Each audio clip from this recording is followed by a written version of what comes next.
सड़क के किनारे एक पीला मील का पत्थर दिखाई दे रहा था। उस पर काले अक्षरों में लिखा था कालगढ़ 150 किलोमीटर। भुर्र इंजन की आवाज घुमाते हुए एक काली कार पीछे के 2 लाल बत्तियां दिखाते हुए तेजी से मील के पत्थर के पास से गुजरी और आगे चली गई। कार के अंदर आदिरा रांधवा उम्र 31 ड्राइवर की सीट पर बैठी थी। आदिरा के बगल में उसकी 8 वर्षीय बेटी रियलमी बैठी थी। ये दोनों माँ बेटी बंगाल से कालगढ़ जा रही थी। कालगढ़ के गांव में पुराने समय से काली माता के प्राचीन मंदिर में पूजा का त्योहार मनाया जाता था, जहां आदिरा हर साल जाया करती थी, क्योंकि आदिरा को काली माता पर अटूट श्रद्धा और गहरा प्रेम था। इस बार भी आदिरा अपनी बेटी को साथ लेकर कालगढ़ जा रही थी। मम्मा, ये रक्त बीज कौन था? छोटी रियलमी ने अपनी मीठी आवाज में उत्सुकता से अपनी माँ से पूछा। आदिरा ने अपनी बेटी की ओर मंद मुस्कान के साथ देखा और बोली, समय के साथ पुराणों में एक ऐसा भयानक और अत्यंत शक्तिशाली राक्षस हुआ था जिसे मारना लगभग असंभव था। उसका नाम रक्त बीज था। जो भी उसे मारने की कोशिश करता, उसके शरीर से जमीन पर गिरने वाली खून की हर एक बूंद से उसी जैसा एक नया राक्षस पैदा हो जाता था। इसीलिए जितना अधिक देवी देवताओं ने उसे घायल किया, उतनी ही उसकी संख्या बढ़ती गई और युद्ध और भी भयानक होता चला गया। पृथ्वी, स्वर्ग और देवताओं की दुनिया रक्त बीज ने अपनी शक्तियों से चारों दिशाओं को हिला दिया था। सभी देवता और मानव भयभीत हो उठे थे। तो क्या किसी ने इस रक्त बीज को नहीं रोका माँ? रियलमी ने उत्सुकता और आश्चर्य से पूछा। उस सवाल को सुनकर आदिरा की आंखें चमक उठी और उसका चेहरा अचानक दमकने लगा। रियलमी बेटा, अंधेरा कितना भी घना क्यों ना हो, ईश्वर के प्रकाश के आगे फीका पड़ ही जाता है। देवी पार्वती खुली आंखों से ये सब देख रही थी। जगत जननी कही जाने वाली देवी पार्वती से अपनी संतानों की ये दशा देख ही नहीं गई। अंततः उनका धैर्य जवाब दे गया। उनके भीतर तीव्र क्रोध का ज्वालामुखी फूट पड़ा। समुद्र क्रोध से व्याकुल हो उठा। धरती कांपने लगी, मानो जमीन फटने लगी हो। और उसी क्षण काली माता युद्ध के मैदान में अवतरित हुई। काली माँ को भली भांति ज्ञात था कि रक्त बीज का रक्त जमीन पर नहीं गिरना चाहिए, वरना उससे और राक्षस पैदा हो जाएंगे। इसीलिए माँ ने एक अद्भुत उपाय किया। उन्होंने अपना मुंह खोल दिया और रक्त बीज का रक्त जमीन पर गिरने से पहले ही अपनी विशाल जीभ से पी लिया।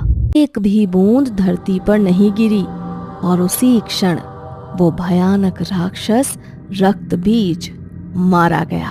वो गाड़ी चलाने में व्यस्त थी, जबकि रियलमी लगातार उसे देख रही थी।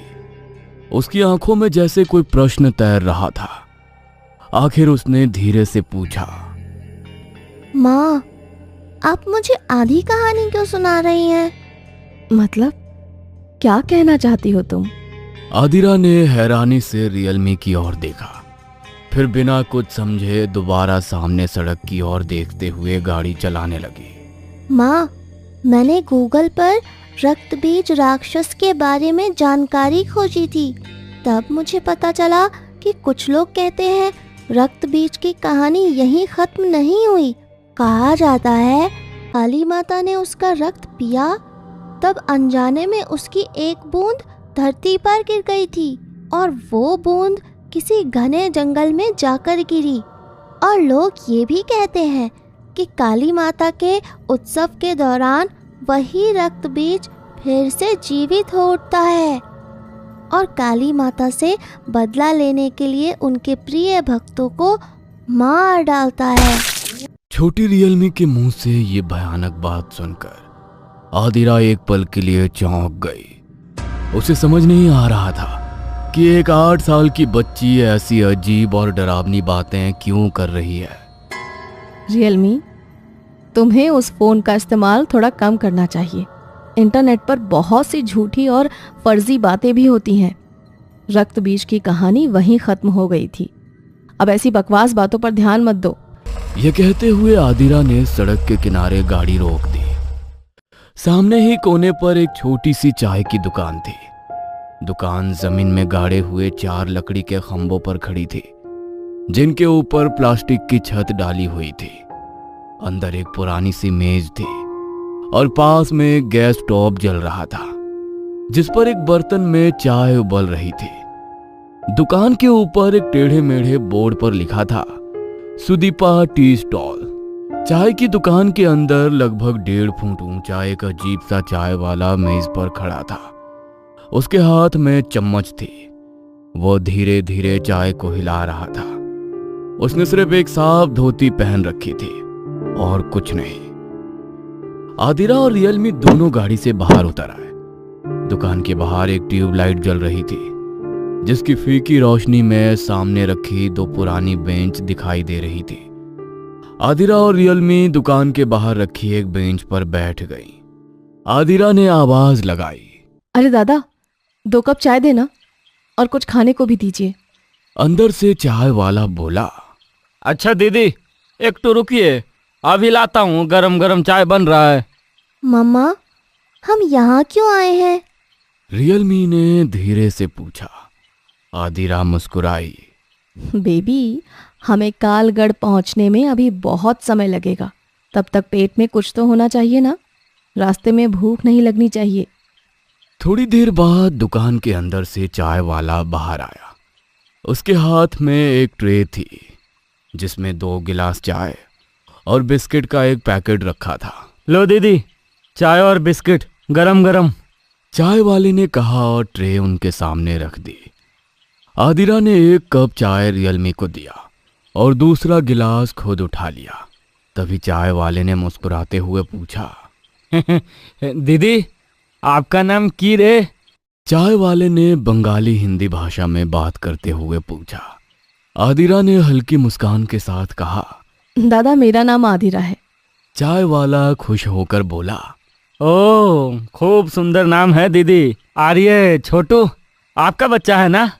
फिर उसने रियलमी के गाल देखते हुए कहा, अरे बाबा, की मीठा बच्चा है। गाल तो देखो, पूरा रसगुल्ला जैसा है। यह कहते हुए उसने प्यार से रियलमी के दोनों गाल हल्के से खींच दिए। रियलमी ने तुरंत अपने गाल फुला लिए और अपनी माँ की तरफ देखने लगी, जैसे आंखों से कह रही हो कि उसे ये बिल्कुल अच्छा नहीं लगा। लेकिन आदिरा उसकी तरफ देखकर मुंह पर हाथ रखकर हंस पड़ी। फिर उसने चाय का एक घूंट लेते हुए पूछा, दादा, आप इस स्टॉल पर अकेले ही रहते हैं? चाय वाला धीरे से बोला, हाँ दीदी, ज़्यादातर तो मैं ही रहता हूँ, लेकिन आज रात ज़्यादा देर यहाँ नहीं रुकूंगा।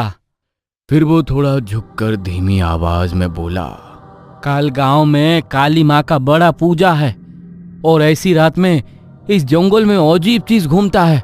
लोग बोलता है राक्षस भी निकलता है। जैसे ही उसके मुंह से राक्षस शब्द निकला, अचानक घने अंधेरे से भरे जंगल के भीतर से किसी जंगली जानवर के कराहने जैसी आवाज गूंज उठी। ठंडी हवा का एक तेज झोंका वहां से गुजरा। ऐसा लगा मानो उस शब्द को सुनकर हवा भी डर के मारे इधर उधर भागने लगी हो। हवा की हूं हूं करती आवाज जैसे फुसफुसा कर कह रही थी कि ये नाम मत लो। चाचा, राक्षस मतलब क्या इस जंगल में रक्त बीज है? रियलमी की बात सुनकर चाय वाले ने बड़ी बड़ी आंखों और पीले पड़े चेहरे के साथ उसे घूर कर देखा। तुम्हें कैसे पता बेबी? चाय वाले ने अविश्वास भरी नजर से रियलमी की ओर देखते हुए कहा, उसने इंटरनेट पर देखा है दादा, और ये सब तो झूठ है। मेरी काली माँ ने तो रक्त बीज को बहुत पहले ही नष्ट कर दिया है। अब कोई रक्त बीज नहीं बचा। आदिरा ने चाय खत्म की। उसने कप बेंच पर रखा, बेंच से उठी और चाय वाले को पैसे दे दिए। चलो, हम निकलते हैं दादा, हमें वैसे भी बहुत दूर जाना है। अदीरा ने कहा। रियलमी और अदीरा माँ बेटी दोनों अपनी कार के पास आई और कार में बैठ गई। कुछ ही पलों में कार वहां से चल पड़ी। चाय वाला वापस अपनी दुकान के अंदर आया। दुकान की दीवार पर माँ काली की एक तस्वीर टंगी हुई थी। चाय वाले ने तस्वीर के सामने हाथ जोड़ लिए और करुण स्वर में बोला, माँ, उस बहन और उसके बच्चे की रक्षा करना। पूरा चांद आसमान में निकल आया था। जंगल की जमीन चांदनी में नीली रोशनी से चमक रही थी। अचानक जमीन धीरे धीरे फटने लगी। ऐसा लग रहा था जैसे भूकंप आया हो। फटी हुई जमीन से धूल, रेत और पत्थर हवा में उड़ने लगे। काले अंधकार को और पूर्णिमा के चांद के शापित प्रकाश को साक्षी मानकर अंधकार का एक भयानक द्वार धीरे धीरे खुलने लगा। उस फटी हुई जमीन से हरा जहरीला प्रकाश निकलने लगा। वो हरा प्रकाश कभी तेज हो जाता तो कभी धीमा पड़ जाता। चारों तरफ घने हरे भरे पेड़ों से घिरा हुआ जंगल बिल्कुल शांत था। उसी जंगल में एक पेड़ की डाल पर एक बंदर बैठा हुआ था।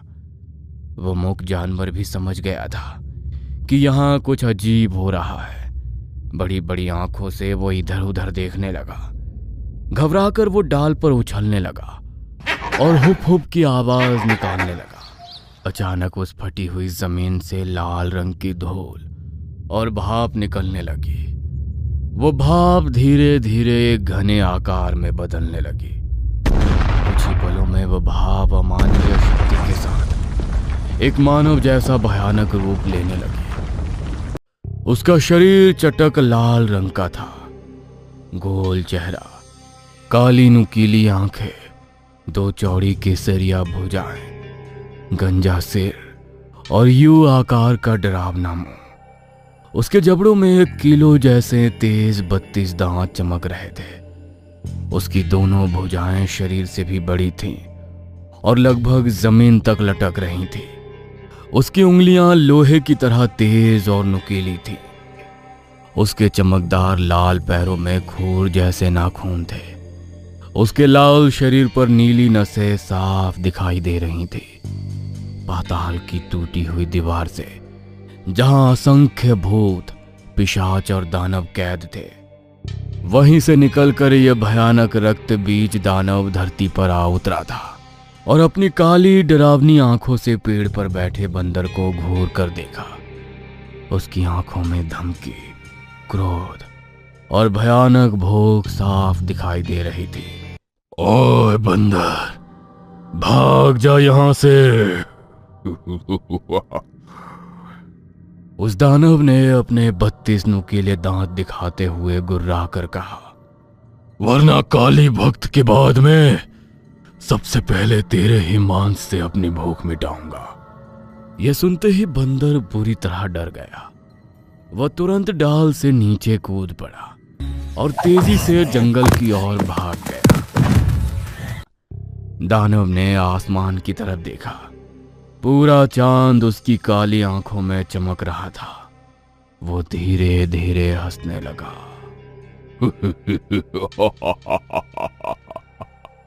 दुर्गा, काली, आज फिर वही रात आ गई है। आज रक्त बीज फिर जाग गया है और इस जंगल की मिट्टी में तेरे प्रिय भक्त के खून से भिगो देने वाला हूं। उसने अपने दोनों हाथ हवा में उठा लिए और फिर उसकी राक्षसी हंसी पूरे जंगल में गूंजने लगी। उसकी हंसी से पूरा जंगल कांपने लगा। दूर हवा में से उड़ता हुआ एक आंख वाला शैतानी कौवा आया और उस रक्त बीज के कंधे पर बैठ गया।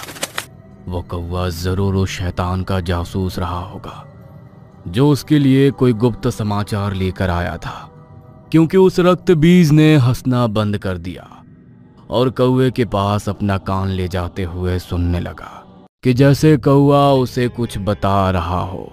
ऐसी बात है क्या? वे दोनों जंगल से गुजर रहे हैं। वो रक्तबीज निश्चित रूप से आदिरा और रियलमी के बारे में बात कर रहा था, और यह सच था क्योंकि उस कौवे ने रक्तबीज को वही बात बताई थी। और अब क्या रक्तबीज उनकी जान लेने वाला था? आखिर आगे क्या होने वाला था?